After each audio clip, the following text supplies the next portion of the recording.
my way of looking at joy has changed. And what I mean by that is I think joy, happiness used to be for me like these huge, big moments. And rather, what I'm starting to realize is it's actually in the small, everyday little things. And so sometimes uncertainty brings joy.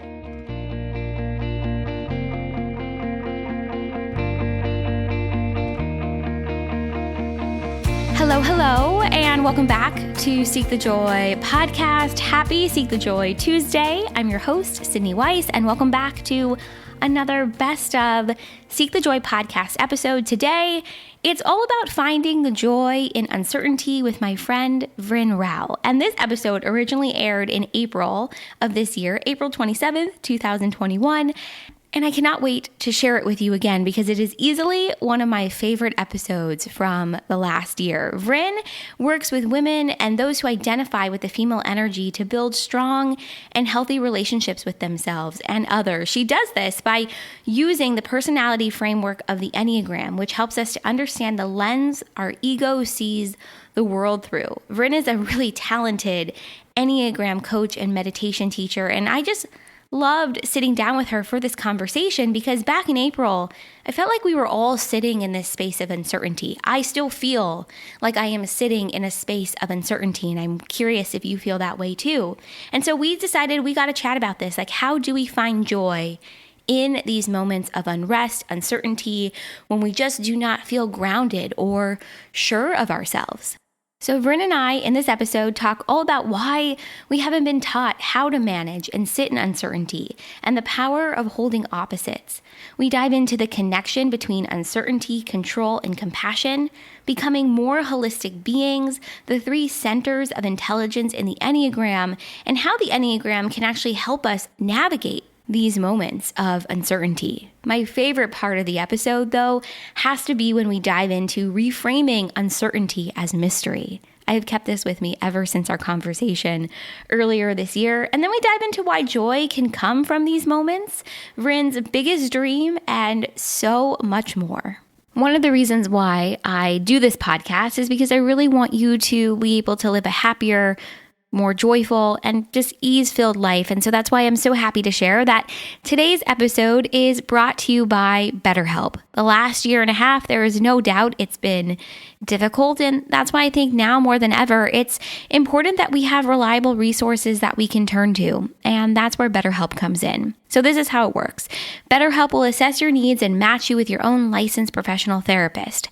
It's easy and free to change counselors if you don't think the person you're matched with is a good fit, and this service is available for people worldwide too. BetterHelp also offers a broad range of expertise in their counselor network, so you'll get timely and thoughtful responses, and you can schedule weekly video or phone sessions too. So, as a listener of Seek the Joy podcast, you will get 10% off your first month by going to BetterHelp.com/seekthejoy. Join over 1 million people taking charge of their mental health with the help of an experienced professional. That's BetterHelp, HELP.com/seekthejoy. The link will also be included in our show notes. Today's episode is honestly such a beautiful conversation, and I still feel like it's a timely one. Like, even though it aired in April of this year, it still feels timely for December in this moment that we're in right now. And I think my biggest takeaway from my time sitting down with Vrin for this conversation is that if we're able to hold this sense of opposites within ourselves and sit with uncertainty and tap in not only to the thoughts that occur, but also the emotions, feelings, and the way in which it actually sits in our body, then we're able to tap into the wealth of wisdom, information, and knowledge that I think we all hold intuitively within ourselves. And so much joy can come from uncertainty. This is actually going to be my mantra for the end of this year. And I think maybe for 2022, so much joy can come from uncertainty. And if we can find our joy amidst this sense of uncertainty, just how beautiful is that? So as always, I can't wait to hear what you think about this one. Make sure to join the conversation on our social media channels, Instagram, Facebook, Twitter, and LinkedIn. Send me an email, Sydney@seekthejoypodcast.com. Make sure to follow or hit subscribe wherever it is that you are tuning in right now, and send this one to a friend, because as we enter the end of another year within this pandemic and uncertainty and unrest and everything else in between, I think we need this timely reminder that Vrin gives us in today's new episode. And I just want you guys to know too, we are coming up on the end of this podcast break that I've been on. So stay tuned. New episodes are coming your way very soon. And without further ado, here is my conversation with Vrin Rao.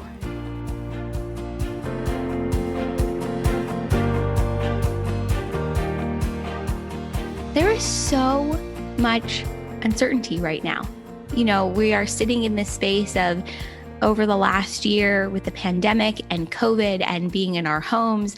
And now there's this sense of angst, I think, about returning, into the world. And so, I know your focus is really on helping other people understand, who they are through the lens of the Enneagram and what a healthy identity looks like. And there's always this need, I think, for a sense of validation. And so I'm curious what your experience has been sitting in this space of uncertainty mixed with your work and your understanding of how, as we as people are searching, I think, for something, to hold on to that's more certain. I really, really appreciate your question, first of all. And maybe I'll address the first part first about how I've been dealing with it, and then bring in the rest.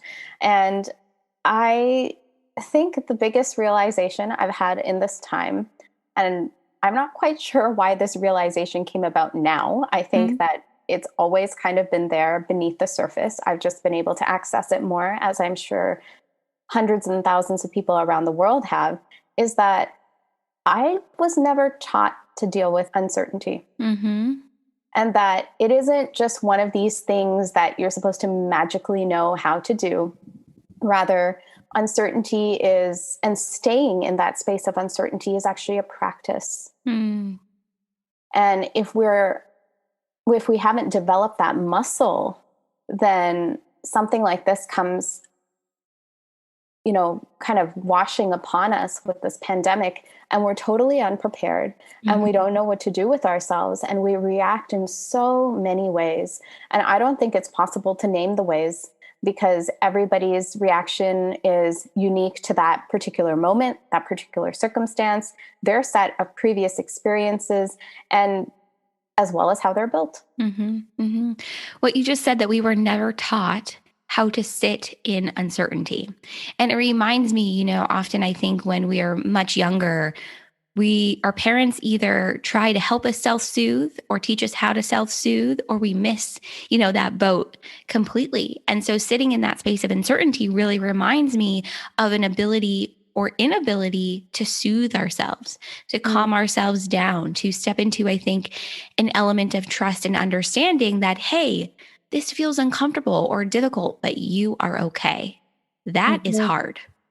It is. It's the ability to hold opposites. And this is a concept that I love, that a Franciscan monk, Richard Rohr, who is also an incredible Enneagram teacher himself, speaks of often, that maturity is the ability to hold opposites, that things that may seem very disparate can exist simultaneously. And I think that's what uncertainty is about. Ultimately, that there is some piece of information, there is some experience that's happening to us, and then there's the other side of we feel maybe we're kind of free falling, or we don't know the path forward, and we don't know how to reconcile the two. Right?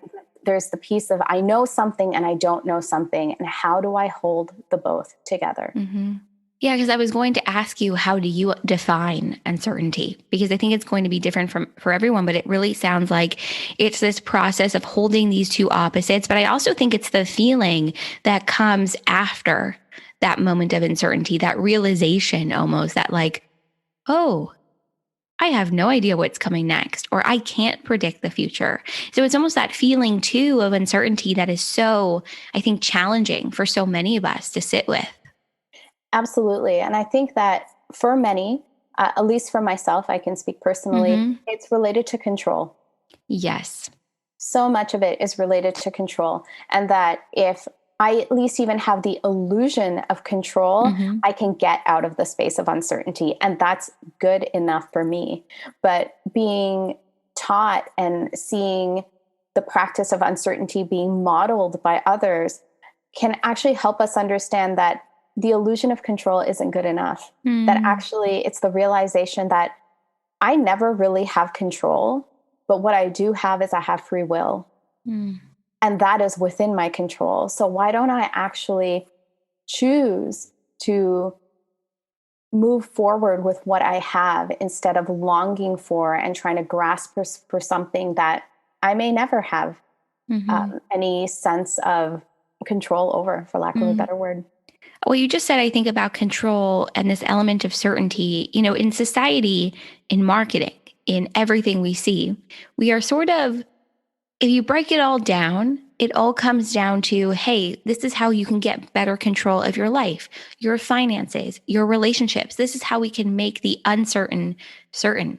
And so we crave it and we are attracted to it. And I can't tell you how many times, not recently, but over the years, where I've seen an ad on Facebook for something like how to grow your email list or how to, step into this with your business or your relationships. And I click it and I sign up for the free, whatever the thing is.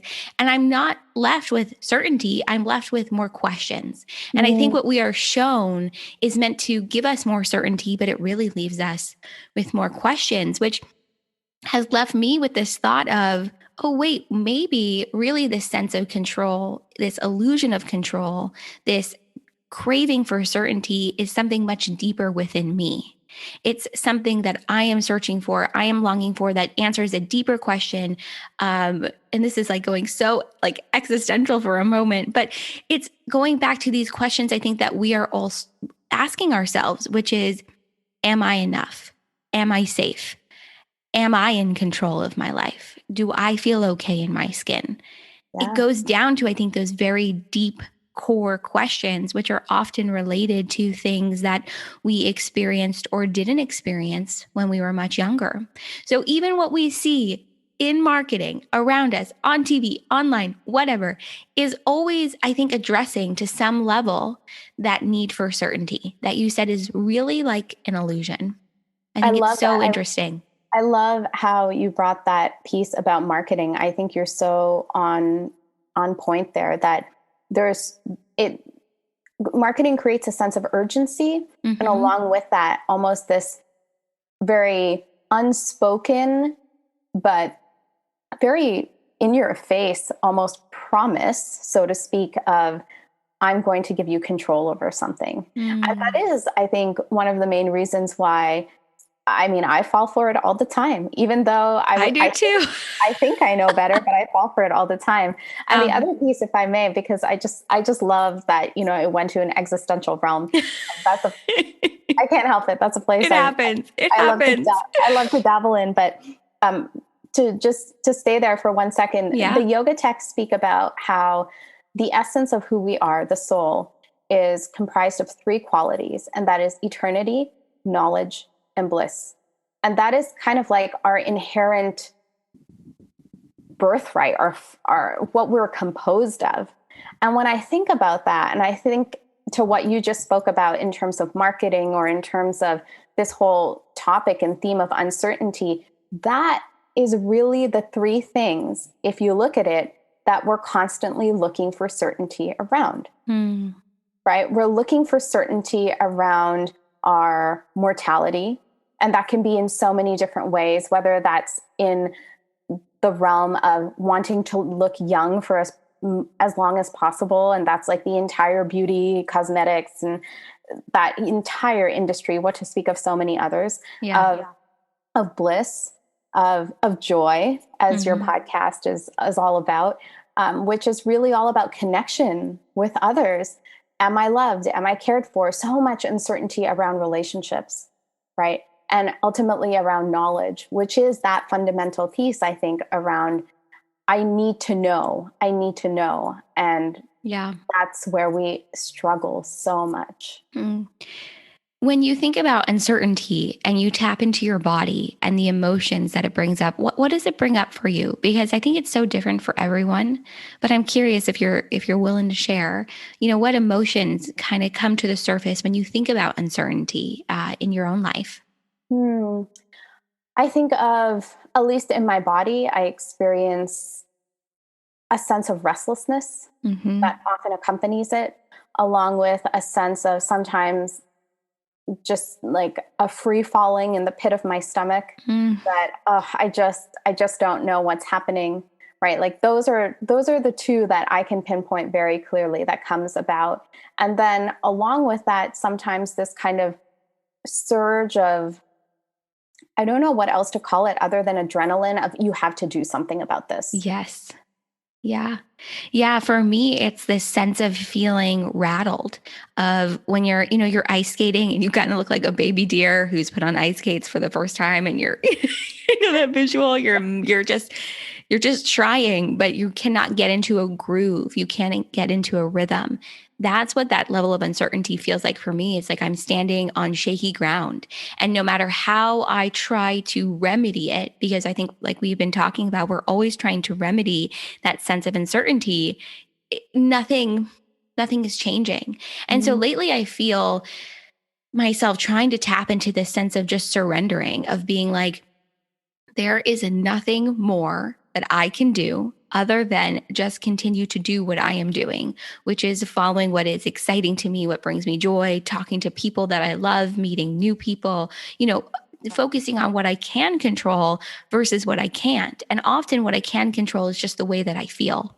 I can't even control what the weather is going to be like today. I can't control whether or not you and I have, tech issues while we're on this Zoom recording. I can just control the ways this whole experience makes me feel. And I have Mm. found that when dealing with uncertainty, it's about tapping back into emotions that serve you. For me, that has been so huge and so healing. I'm curious if you've had a similar experience or what has really helped you, remedy, for lack of a better word, this sense of uncertainty within yourself. Yeah, this is something that I'll be honest, I've come across a little bit more recently, just Mm-hmm. trying to deepen my own understanding of the Enneagram itself and not going deep into the types or anything. But one of Right. the things that the Enneagram speaks about is that there are three centers of intelligence. Mm. And so we have the body, which is a center of intelligence. There is the heart, which brings forth feelings, which give us information. And the third center is the head, or thinking. And so, one of the things that we can all find in our own lives, and as you go deeper and understand the lens by which you see the world, it becomes even more apparent. There is one center of intelligence that we rely on more than the others. And then there is the second one, which kind of almost gets co opted in service of the first. And there's the third that's almost neglected or ignored. Mm.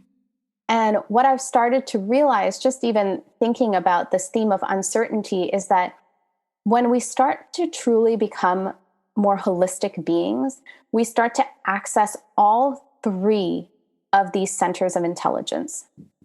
And when we do, they're providing us with so much more information. So I think there's two pieces to uncertainty. There's the one piece where, like you say, we've done the absolute best that we can. We Mm-hmm. need to surrender. And all we can do is just be present to what we're experiencing and take one step at a time based on whatever we have, whatever information we have at our Mm-hmm. disposal. I think the second piece is around that conversation of the information we have at our disposal. And Mm. I think that often we're not tapping into that vast amount of information that we actually might have that we don't know how to even access. Hmm. Okay, I want to break down what you just said. First of all, when you say become more holistic beings, what do you mean by that? Because I have an idea of what you mean, but I would love to break that down a little bit, if we can. What do you mean by more holistic beings? Right. So I'll speak to it in the context of just even these three centers, the heart, the head, and Perfect. the body. A holistic being for me is incorporating all three. Mm-hmm. Right. So we all know within ourselves, or perhaps we know of other people who are close to us or that we interact with. There are times where people will even identify themselves as, oh yeah, I'm a thinker. I think a lot, or else I'm a doer, or I just feel, right? And what they're saying is that there's one part of me, one source of really like intelligence that I prioritize above the rest. Right. And so if I can actually truly feel myself in my body, I just really appreciated that question when you asked that previously of what does uncertainty feel like in your body, right? The body has so much to offer us in terms of the fact that we take up space. And I don't think most of us realize that we take up space. No. Right. And with that space comes a certain embodiment, a certain groundedness that if we can access that part of us, it's giving us intuitive information. We've all had that experience where we're either walking somewhere or we're going to do something and something very instinctively says, actually turn this way or do that. That's tapping into that body intelligence, that gut intelligence. Now, similarly with the heart, with feelings, we may think of feelings as, oh yeah, if I can tap into feelings, I'm accessing that intelligence. It's more than that. It's being witness to our feelings as opposed to just drowning in our feelings. When we bear witness to our feelings without, and this is extremely hard, so let me preface it with that, without judging them, by just compassionately watching them.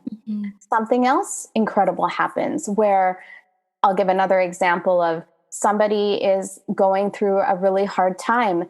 And within our heart, we just know I should go and talk to them, or perhaps I should give them space. And both come from a feeling of wanting to connect, but it's also coming from a place of service instead of just pushing ourselves in intruding on somebody else's space or their life. And then finally, with the head, with thinking, we have so many thoughts that are going through our heads. And it may feel counterintuitive, but what we really need is we need silence. Because it's in silence that clarity of thought even comes. And so this, just to speak a little bit about, this is what these three centers have to offer to us. And these are just perhaps a few examples of when we can tap into those, how much more. And can you imagine if we were able to access all three? I think the feeling of uncertainty would actually go down because we could feel confident that I actually have enough information. And that to me, even as I'm saying this out loud, it's a realization that's coming up.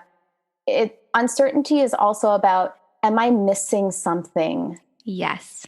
Right. And when I know I'm able to tap into all three of these things that are at my disposal, these aren't external to me. Once again, coming back to what I can control, then that feeling of uncertainty lessens because I've done my best.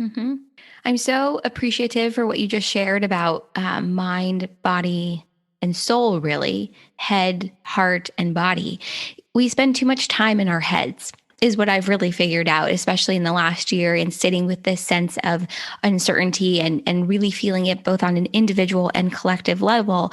And so that's why I wanted to know, like, if you were to tap into this level of uncertainty within yourself, within the body, what does that feel like? And I think it feels very different from when we are focused solely on the head, when we're focused solely on our thoughts.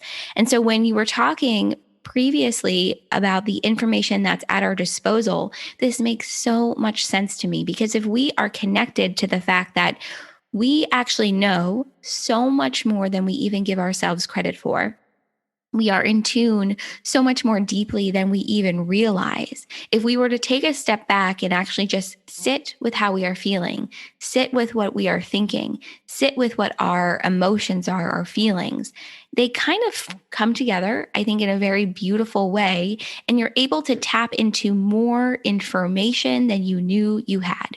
We spend so much time, I think, looking external to ourselves for this level of awareness. But it's exactly what you just said. It's about tapping into this internal well, this internal reservoir of awareness, of understanding, of knowledge. And it's only when you do that internal work and that internal understanding that it can be projected on the external, but it starts internal. So I love what you said. It makes so much sense to me. Beautifully summarized. Absolutely. And this is the work. It is. This is the work. And so, sometimes people ask like, oh, what does the Enneagram help you with? I mean, I think there are numerous pieces it helps you with. It helps you to see the lens by which you see the world.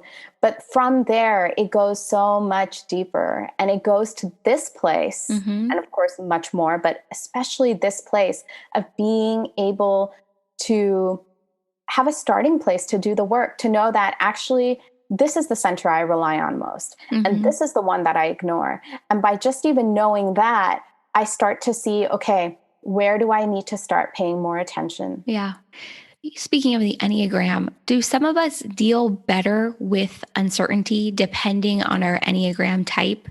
I'm curious, because I think you and I had talked about this previously, but some of us just do better with uncertainty. Some of us, I think, sometimes crave it. Like we thrive off of that sense of the unknown, the uncertainty. And then some of us are like, no, excuse me, everything needs to be certain. So does the Enneagram type play a role into our ability to sit with or deal with uncertainty? I hate to say better than others, because I don't know if it's about better or worse, but maybe just thrive more, or are able to handle it a little bit better or differently. It's a great question. And I've been thinking about this a lot, actually. And a couple of things come to mind. One, first and foremost, I think it all depends on the level of consciousness and awareness. It all comes back to that of anybody, regardless of type. And so if you are accessing a very high level of consciousness, it almost doesn't matter. Now, I think there are perhaps certain predilections with certain types, just the way that they're built, that they can perhaps handle it a little bit better.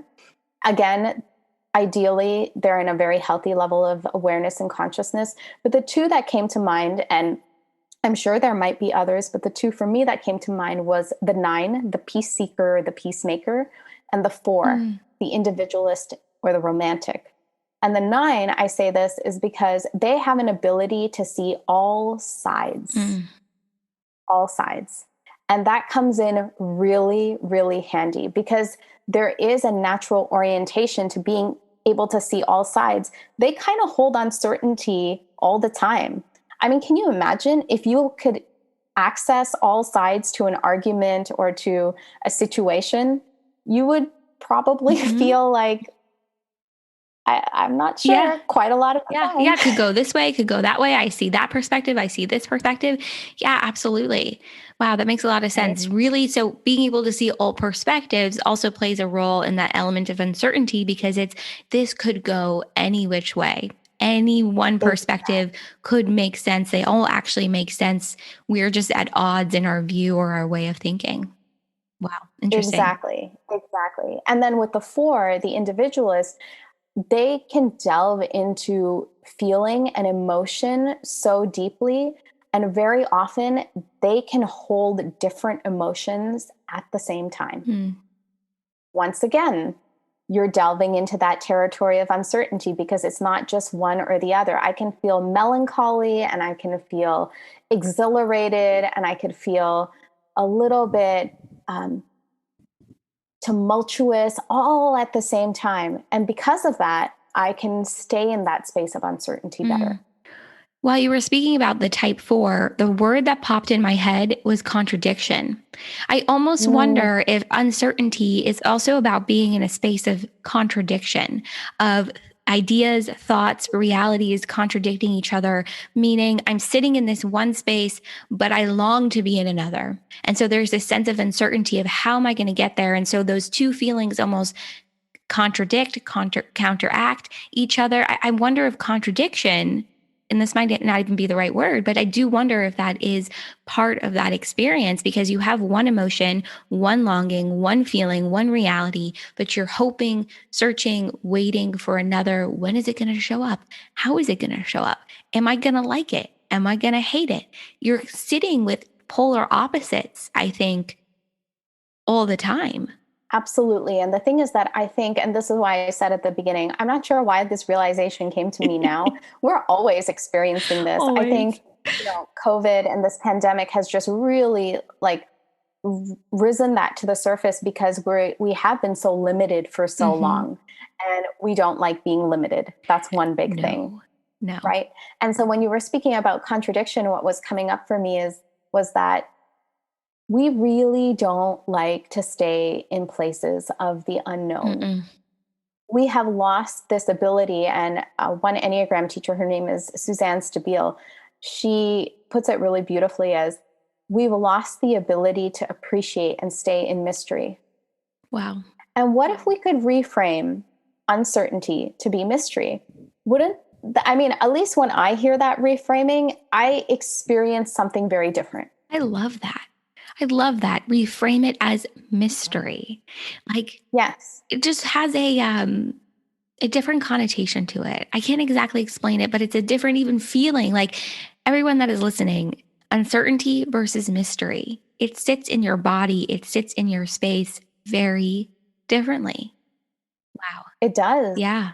It does. And I love that. So kudos to her Oh, for bringing yeah. that up. Because I feel like mystery also has this element of, at least for me, I don't know when and if I'll ever get the answer. Mm, But there's something kind of like really, I can't find the right word. I mean, mystical is kind of coming to mind. hmm. It's kind of like it has to be revealed. I think that's the best way I can put it.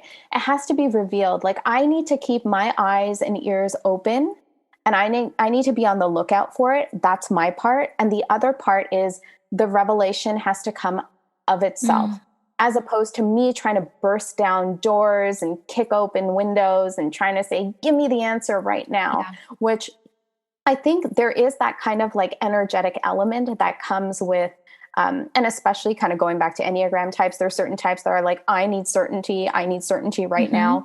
Hmm. Um, that kind of energy can come about, but rather for all of us, we just need to appreciate and kind of go back to our childhood where mystery was like something we Hmm. loved. I can't think of many children who don't appreciate mystery. Their eyes kind of light up and they're like, ooh, okay. I It's become like a more puzzle curious. you have to solve. Yeah. Yeah. So tapping back into that sense of wonder, it's about adventure, it's about tapping back into this is a puzzle, something that I get to solve, stepping into the space, I think, too, of knowing that, I may not know what comes next, but actually that's okay. Not knowing is part of this adventure. It's part of this mystery.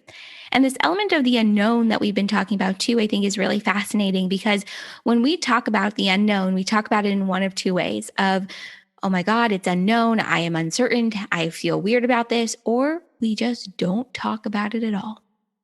And so it's like, how can we get more comfortable with uncertainty, with contradiction, with unease, all the emotions, the feelings, the words that we have attached to this level of uncertainty in the last, 30 minutes or whatever that we've been talking? How can we get comfortable with it if we don't talk about it? And so while there have been so many beautiful conversations, I think, over the last year centered around the pandemic and COVID and the way it has elicited different emotions, feelings, awareness within all of us, I don't think there's been enough conversation around the fact that, hey, there is this element of uncertainty and we as humans freak out about it and we're not talking about it. So, how can we need to get more comfortable. And the best way to get comfortable is to sit in that discomfort and talk about it and really allow yourself to experience it. Yeah, it's through that experience that we can start to also learn from each other. Yes. One big thing that's been happening lately, and I think that this also has some effect with uncertainty, is that there, at least I'm experiencing an incredible decline in compassion towards one another. Mm, an incredible decline. And I think that there is a relationship with uncertainty, that when I'm not sure about you, when I'm not sure about me, when I'm not sure about the situation, then I act out in crazy ways, in ways that can be so detrimentally harmful, because all in the name of trying to get some type of control. Again, it's about control, about trying to regain some sense of security or certainty without recognizing that it's actually an illusion. And what you're speaking to, I think, is a much more productive, healthier way to growth, of just being able to have conversations, to sit, to hear what might be contradictory or what might not be my own experience, and to be able to appreciate that.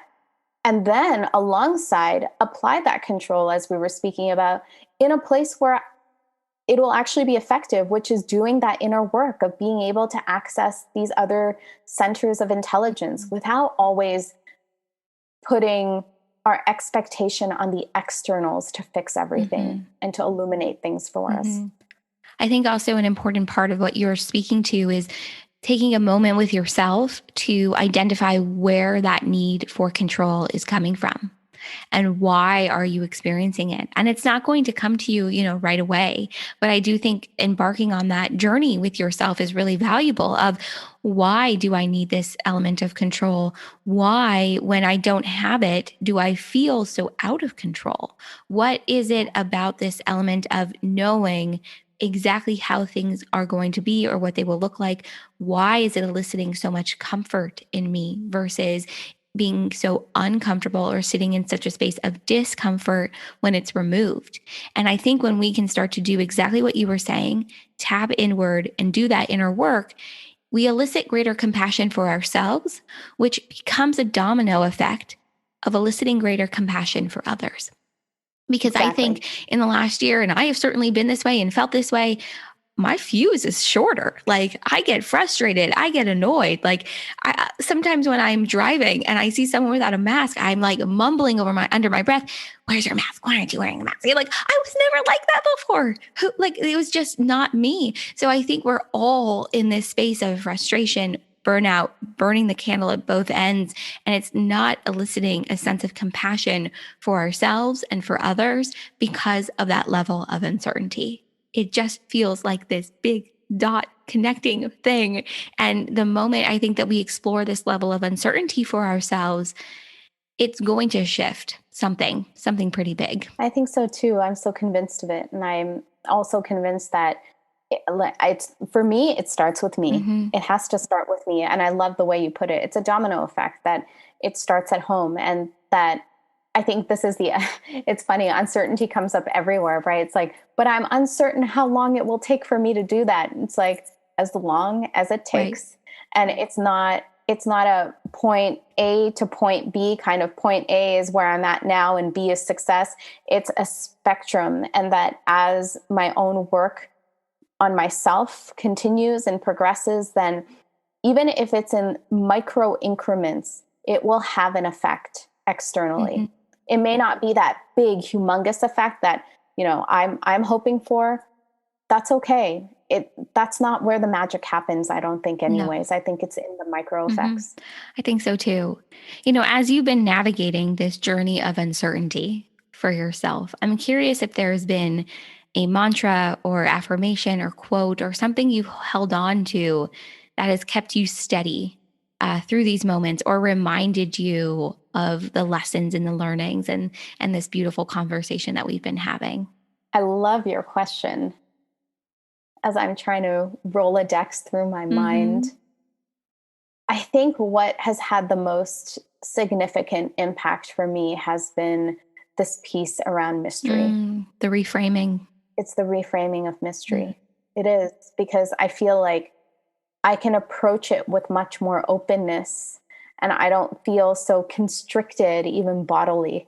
I just feel like, even with mystery, just my working is that, okay, well, can there be an end to the mystery sometime? But I like that. And that's my own work to do. I also recognize that, but at least it's a starting place for me. And to recognize that with mystery and uncertainty, however you decide to approach it, that it will reveal Mhm. itself, that this is an opportunity for me to be patient. And that has been, if you want to say like an affirmation or a mantra, especially in the past like couple of months for me, learning patience. Mm. I'm learning patience. And I've been saying that to myself every day, learning Yeah. patience. Okay. This is definitely like one of my lifetime lessons, to learn Mm. patience. It's liberating to step into that level of understanding. And I think, too, that reframing for me, what has been so powerful is just repeating to myself, it will be what it is meant to be. So that is about releasing control for me. It is about letting go of any attachment to an outcome. Something we talked about at the very beginning of our conversation was about approaching the emotions, the feelings that come up around uncertainty without judgment. And also part of not having judgment around the way in which you're feeling, which means you are acting as the observer. And this is exactly Yes. what Eckhart Tolle talks about with The Power of Now. And I could never get through that book ever, ever, ever. I tried for over 2 years. I Me couldn't too. do it. But I do understand the lesson and the teaching from that.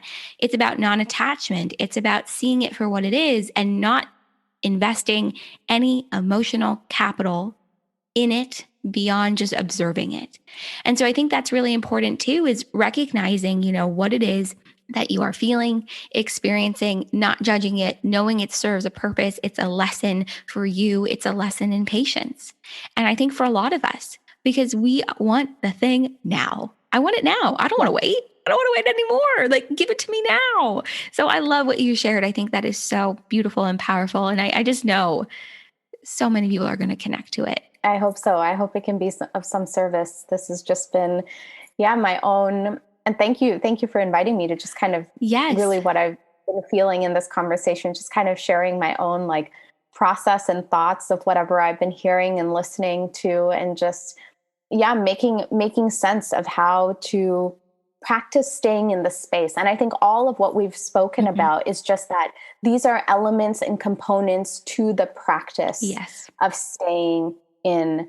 mystery, in uncertainty, and that some of these may really resonate for you and others may not resonate so much for you, that the way in which you practice staying may look different. And that's Mhm. great. And that's fine. And we're individuals and persons. And so it shouldn't be cookie cutter. Mhm. I don't believe in cookie cutter. It has to be what is right for you at your level of awareness of where you are in life right now, with all of like the very specific, unique things that come with you being Yeah. you.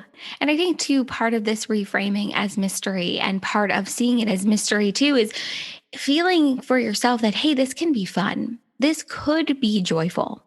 And, you and I have Yeah. talked about this before, but so much about this podcast and my journey with this podcast has been, how can we look at these difficult moments in life, these uncertain moments in life, and still derive joy for ourselves for the moment, derive joy in the experience. And so I want to ask you a little bit about this element of joy for yourself. Have you been able to hold joy at the same time as uncertainty? And if not, or if so, what does that look like for you? Because I think we often think it's either or. Like, I'm either happy or Mhm. I'm sad. I'm mad or I'm excited. We're complex, we're unique. Like you said, we hold both emotions, both experiences at the same time more often than I think we give ourselves credit for. Yeah. I love your question. I think what I've noticed, at least in the past year or so, is that my way of looking at joy has changed. Mm.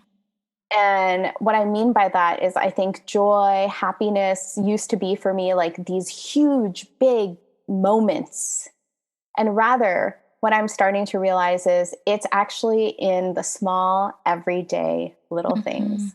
And so sometimes uncertainty brings joy, Mhm. Mm. as convoluted as that might be, right? The uncertainty of, for example, my daughter being able to climb this, like kind of like jungle gym apparatus thing at the park.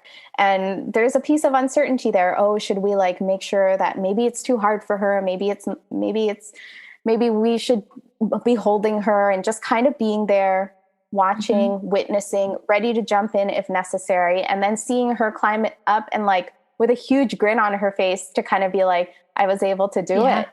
So it's amazing. Like joy can come from uncertainty, and we can find joy even amidst uncertainty. And going back to what I originally began with, that joy isn't like these big, huge, life transforming moments, that it's there. It's there all around us. It's again, comes back to awareness. Are we aware to it?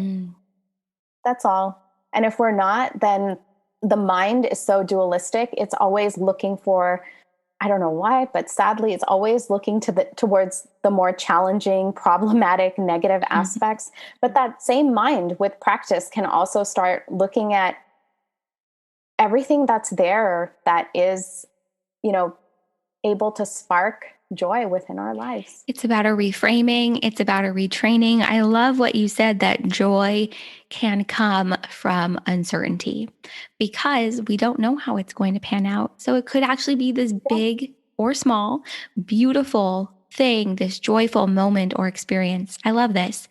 I want to ask you the question I ask everyone that comes on Seek the Joy podcast. And that is, what is your biggest dream? My biggest dream. Wow, that's a big question. So many dreams. Can you guess my Enneagram type? But I would say, at least right now, my biggest dream is to really be able to do this inner work in a very grounded, methodical, patient way. And by doing so, I hope, and also one, I want to do that for me, regardless of any other expectation, not so that I can help people, actually just for me. And then I hope that perhaps my own transformation, or whatever you would like to call it, can be of service to others. But I don't want one to be contingent on the other. I would like to do this because it's the right thing to do. And so that I can show up fully, and I can hopefully be one of those people that can, even if it is just like a micro effect, can have that micro effect. I'm a big believer that we are here to heal ourselves, and that our healing can have a domino effect on others, but we are really only responsible for ourselves and for our own healing. So what you just shared is beautiful. And it's about stepping into that level of feeling or being grounded in your body, in your mind, in your heart, your feelings, the 3 elements that you spoke of earlier. I love this. Vrin, I have loved this conversation. I am so appreciative of you and your wisdom, really, and your perspective. We have not talked about this element of uncertainty in at least over a year on Seek the Joy. So I'm so grateful for you in this conversation. Where can everybody find you, connect, learn more? You are an Enneagram coach and meditation teacher. And so you are helping others, I think, really navigate this level of uncertainty through the Enneagram. So where can they find you and connect and learn more? Well, first, thank you so much for having me on. I mean, I just love you, Sydney. Ditto. Every time we talk, it's just the best. Our conversations always end up going wherever they're supposed to go. Amen. And, Amen. And also I'm so glad it was on this topic because, like you said, I think it's been one of those unspoken topics that really needs to be addressed more. So people can find me. They can find me on Instagram. My handle is @illuminate.nyc, ILLUMINATE.nyc. And they can also visit my website if that could be of some help. And that's www.illuminate.nyc. So those are 2 ways you can find me. Perfect. Everything is going to go in the show notes. It'll be so easy for everyone to connect with you and learn more. And I think if I could maybe sum up my biggest takeaway from our time together this morning is that if we are able to hold opposites within ourselves and we are able to sit with this element of uncertainty and tap in not only to the thoughts that occur, but also the emotions, the feelings, and the way in which it sits within our body, we're able to tap into a well and a wealth of wisdom, information, knowledge, that we all hold intuitively. And so it's about being okay with not knowing and knowing that joy can come from those moments too. And it's really a journey that is worth navigating. And if we can reframe it as mystery, ooh, even better, even better. So thank you for this conversation. I have really loved it. This has just been so much fun. Thank you. And beautiful summary. Beautiful.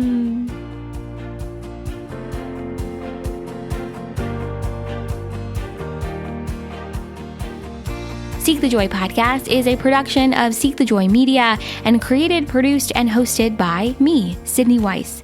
You can tune into all of our episodes on your favorite podcast platform. And if you're enjoying the show, hit follow and leave us a 5-star rating and review. Make sure to join the community, join the conversation on our social media channels, Instagram, Facebook, Twitter, and LinkedIn. We are at Seek the Joy Podcast everywhere. And don't forget, you can actually watch today's new episode and all of our episodes on our brand new YouTube channel. Click that link in the show notes to subscribe and tune in.